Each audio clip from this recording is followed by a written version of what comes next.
Welcome to class 9th students आज आपकी English की क्लास में आपका मैं chapter 1 the fun they had ये स्टार्ट करने जा रही हूँ। स्टूडेंट्स, ये जो चैप्टर है आज की प्रेजेंट सिचुएशन पे बेस्ड है।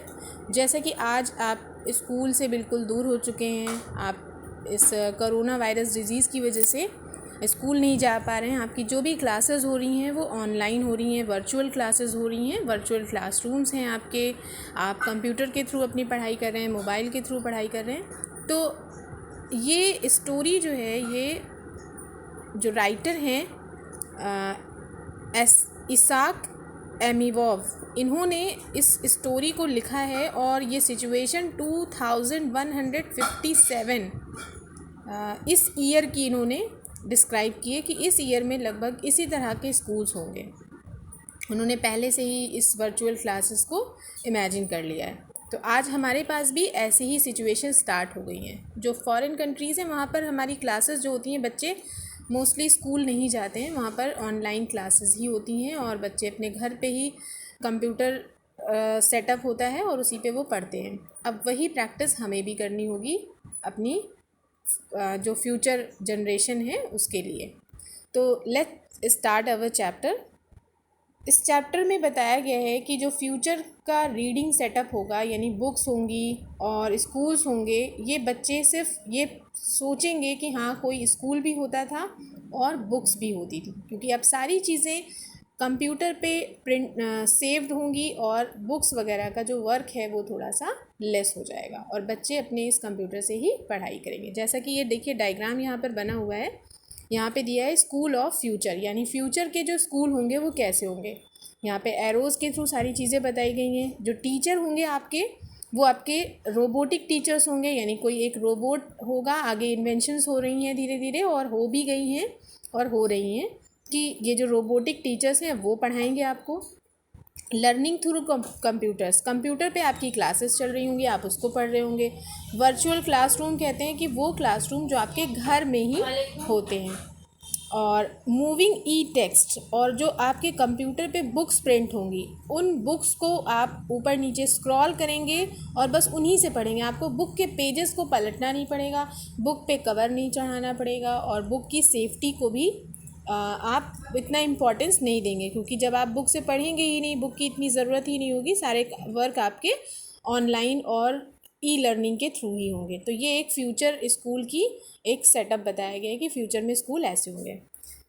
अब हम लोग स्टार्ट करते हैं अपना चैप्टर।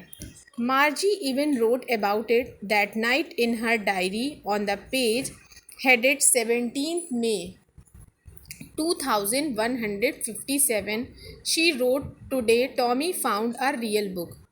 मार्जी ने लिखा हुआ था अपनी डायरी में 17 May 2157 इस ईयर में, डेट क्या थी 17 May, कि आज टॉमी जो उसका भाई है, आज टॉमी को एक बुक मिली, रियल बुक, क्योंकि वो लोग बुक देखते ही नहीं थे, उन्हें बुक के बारे में कुछ पता ही नहीं था।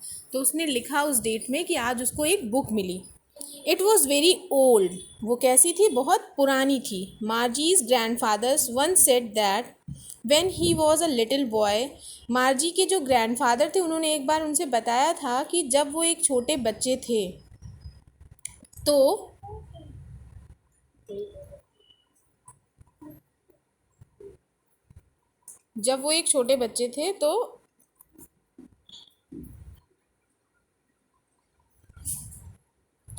told him that there was a time when all stories were printed on paper। जब वो छोटे बच्चे थे, यानी मार्जी के ग्रैंडफादर जब छोटे थे, तो सारी जो स्टोरीज़ थी वो प्रिंटेड पेपर पे यानी बुक्स पे लिखी होती थी। दे टर्न द पेजेस, अब वो उस बुक के पेजेस को टर्न करना शुरू कर देते हैं। तो देखिए क्या होता है, they turn the pages which were yellow and crinkly. देखिए क्रिंकली का मीनिंग आपकी बुक में यहाँ पर लिखा है। क्रिंकली मीन्स होता है ऐसी बुक जो बहुत मुड़ी हो, बहुत सारे लाइंस बने हो उसमें, जैसे नहीं होता एक पेपर को आप हाथ से मोड़ दीजिए, उसमें बहुत सी लाइनिंग्स बन जाती हैं, फोल्ड्स बन जाते हैं। तो इस तरह से उसकी बुक जो थी, उसके पेजेस येलोइश हो चुके थे और क्रिंकली मुड़े हुए थे। बहुत ओल्ड बुक्स में ऐसा ही आपको दिखाई देता है। It was awfully funny to read words, उसमें जो वर्ड्स थे उनको पढ़ना बहुत फ़नी लग रहा था उन बच्चों को।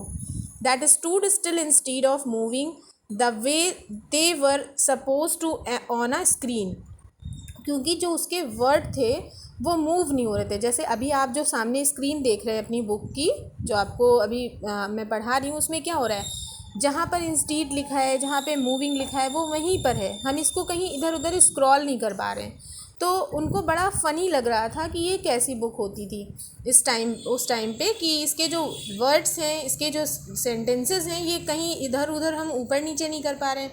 जैसे कंप्यूटर पे तो आप कर्सर से अपनी लाइंस को ऊपर नीचे कर सकते हैं, अपने सेंटेंस को लेफ़्ट और राइट ले जा सकते हैं। इस तरह से आप यहाँ पे वो लोग बहुत फ़नी फील कर रहे थे। And then when they turn back to the pages before, और जब वो उन्होंने प्रीवियस पेजेस को पलटा तो ही had the same words on it, तो उनको फिर वही पेज पे, पहले पेज उन्होंने फिर देखा तो वही चीज़ लिखी हुई थी। They read it the first time, उन्होंने बुक को पहली बार पढ़ा था, क्योंकि वो हमेशा ई बुक पढ़ते थे। जी सेड टॉमी, जी जो है, मार्जी जो है, यहाँ पे मार्जी के लिए जी वर्ड यूज़ किया गया है शॉर्ट में। जी ने टॉमी से कहा, यानी मार्जी ने टॉमी से कहा, व्हाट अ वेस्ट, ये कितना वेस्टफुल वर्क है। When you are through with the book, जब आप बुक से पढ़ते हैं, आप इसे फेंक देंगे, जब ये पुरानी हो जाएगी तो आप इसको कब रद्दी में बेच देंगे। You just throw it away, I guess our television screen must have had a million of books, जो हमारी टेलीविज़न स्क्रीन या जो कंप्यूटर स्क्रीन होती है उसमें मिलियन ऑफ बुक्स होती हैं, एक साथ कई सारी बुक्स पड़ी होती हैं on it, and it's good for plenty more, I would not throw it away, और हम उसे फेंकते भी नहीं हैं, जब चाहे तब हम इसे पढ़ सकते हैं। सेम विद माइन, ऐसा मेरे साथ भी है। सेड मार्जी, मार्जी कहती हाँ ये मुझे भी ऐसे ही लग रहा है। शी वॉज 11, मार्जी कितने साल की थी? 11 ईयर्स की। ये क्वेश्चन आपकी बुक में आया एक्सरसाइज में कि मार्जी कितने ईयर्स की थी? 11 ईयर्स की। और टॉमी कितने ईयर्स का था? 13 ईयर्स का। ये आपको लिखा हुआ है। She said where did you find it, उसने कहा कि तुमने इसे कहाँ पाया? इन माई हाउस, उसने बताया कि मेरे घर में। He pointed without looking because he was busy reading, उसने उसको किताब की तरफ बिना देखे हुए कहा क्योंकि वो पढ़ने में बिजी था। इन द एटिक, एटिक कहते हैं बेटा ऐसा स्पेस, जैसे हम लोग के घर में स्टोर रूम होता है, उसकी जो छत होती है उसको बोलते हैं attic. A space just below the roof used as store room, जो स्टोर रूम में एक स्पेस बनाया जाता है जहाँ पे हम लोग कबाड़ रख देते हैं, तो वहाँ से उसने बताया कि मैंने इसे यहाँ से पाया। What is about school, school के बारे में आप क्या जानते हैं? मार्जी वॉज स्कॉर्नफुल, स्कॉर्नफुल मीन्स होता है कंटेम्प्टुअस, यानी showing you think something is worthless, मतलब कोई चीज़ जिसको आप बेकार समझ रहे हो उसे हम लोग बोलेंगे स्कॉर्नफुल। तो मार्जी ऑलवेज हेटेड द स्कूल, मार्जी को हमेशा स्कूल से क्या रहती थी? चिढ़ होती थी। But now she hated it more than ever, अब उसको और ज़्यादा चिढ़ होने लगी स्कूल से। Mechanical teacher had been giving her test after test in geography, उसका जो कंप्यूटर टीचर थे वो बार बार जोग्राफ़ी में उसका टेस्ट लेते रहते थे। She had been doing worse, और वो उससे बार बार उसके ख़राब नंबर आने लगे, मतलब बहुत जल्दी जल्दी, क्योंकि कंप्यूटर से तो सब काम बहुत आसान है, तो वो रोज़ रोज़ उसके टेस्ट पे टेस्ट लेते रहते थे और उसके ख़राब नंबर्स उसकी मम्मी को दिखाते थे, यानी उसकी मम्मी उसका रिज़ल्ट देखती रहती थी और उसको शेकन हर हेड सोरोफुली, और उसको अपना सर शर्मिंदगी से झुकाना पड़ता था। सेंट फॉर काउंटी इंस्पेक्टर, और इसके लिए उन्होंने बताया कि इसको जो है कुछ कंप्यूटर में लगता है कुछ ख़राबी हो गई है, तो इसलिए आप इसको काउंटी इंस्पेक्टर कहते हैं जो कंप्यूटर्स को चेक करते हैं, तो उनको करेक्शन करने के लिए बुलवाने के लिए कहा।